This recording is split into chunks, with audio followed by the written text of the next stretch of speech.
अरे बोल ना, कहीं निकल। अपनी गाड़ी में चाहती है। ओए तुम लोगों ने अपनी सीटें बदलनी? कोई लाख जतन कीते है कि हालत बदल जाए, पर हालत नहीं बदली। सोचा कि चलो सीटें ही बदल के देख लो। अच्छा, ये पीछे साहब कौन बैठे हुए हैं बेअदब क्लास में?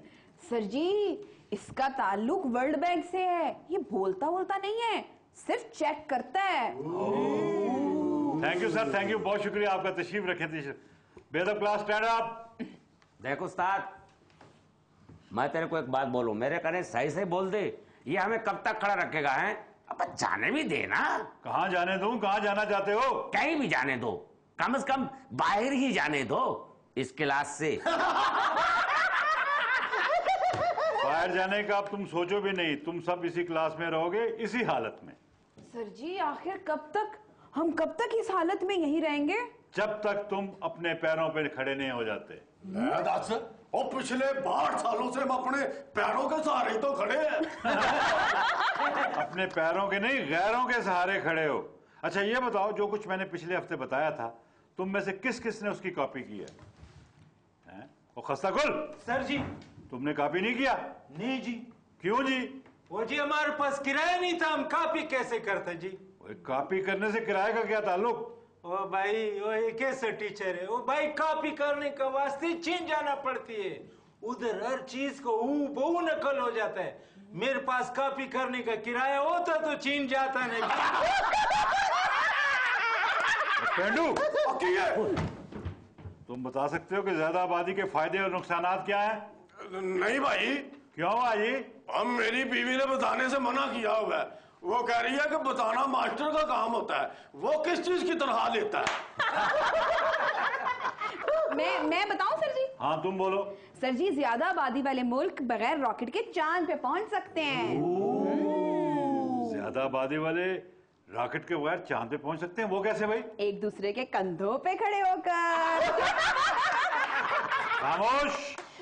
ये बताओ कि एक सियासी लीडर का असल काम क्या होता है? और खस्ताकुल सर जी। तुम बताओ। क्या जी? कि एक सियासी लीडर का असल काम क्या होता है? सर जवाब तो मैं पहले दे चुका हूँ। क्यों लोगों?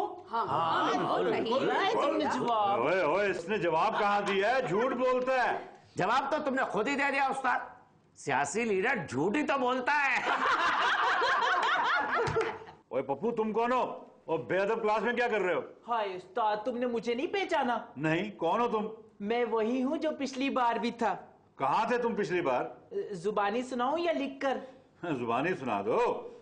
कहाँ तक सुनोगे, कहाँ तक सुनाऊं, हजारों है शिकवे, मैं क्या क्या बताऊं।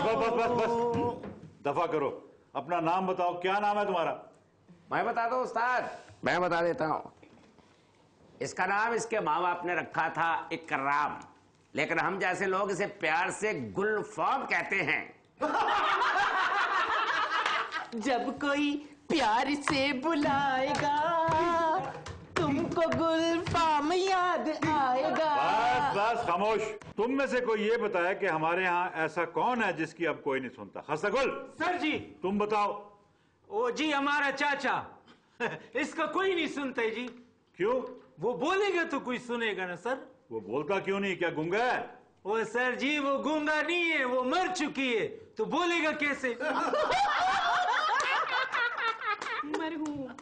सर जी, मैं बताऊं? हाँ तुम बताओ। वजीर दाखिला जब वो टीवी पे आते हैं उनकी भी कोई नहीं सुनता। ठीक बोला, ठीक बोला। बिड़ू ठीक बोल दिया उस्ताद। देख, इसने ठीक बोल दिया। उनकी मैं भी नहीं सुनता। टीवी की आवाज बंद कर देता हूँ ना। ओए, तुम टीवी की आवाज क्यों बंद कर देते हो? तुम बताओ ना। मैं तुमसे पूछ रहा हूँ। देखो ना, वजीर दाखिला जब टीवी पे आते हैं ना, तो मेरे को पता चल जाता है बिड़ू कि कहीं ना कहीं धमाका हो गया है। बैठ जाना लायक। पेंडू तुम बताओ। क्यों, तुम्हें नहीं पता? मैं तुमसे पूछ रहा हूँ, मुझे तो पता है। पता है तो हमें भी बता दो। उस्ताद किस चीज के लगे हुए हो? तनख्वाह किस चीज की लेते हो? खामोश। नादानो, हमारे यहाँ अब कोई किसी की नहीं सुनता। सुना तुमने मैंने क्या कहा? नहीं भाई। क्यों बाजी? भाई जब हमारी कोई नहीं सुनता तो हम तुम्हारी क्यों सुनेंगे? बेअदब क्लास डिसमिस।